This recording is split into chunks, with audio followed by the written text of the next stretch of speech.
પોતાના પ્રિય શિષ્ય અર્જુનને પૂરી વિદ્યા શીખવાડી, પોતાના દીકરા અશ્વત્થામાને એ વિદ્યા પૂરી નથી શીખવાડી. ખબર છે કે આ મારો દીકરો લાયક નથી, યોગ્ય નથી, અને પિતા છે, અને એમ ખાસ કરીને ગુરુ દ્રોણ જેવા ગુરુ છે,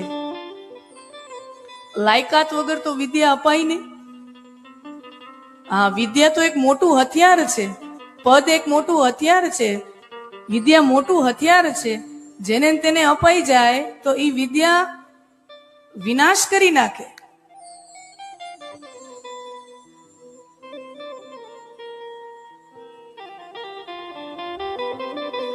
તો બ્રહ્માસ્ત્રની વિદ્યા અશ્વત્થામાને અધૂરી શીખવાડી. છોડતા આવડે, વાળતા ન આવડે.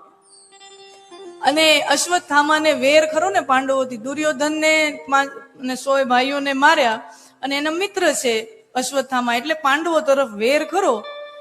એટલે આપણે જાણીએ છીએ કે અશ્વત્થામાએ અંધારી રાત્રિએ સૂર્યાસ્ત પછી, આમ તો જો ધર્મ યુદ્ધમાં સૂર્યાસ્ત પછી યુદ્ધ કરવાની મનાઈ હોય છે, વર્જ્ય છે, પણ અશ્વત્થામાએ કાળી રાત્રિએ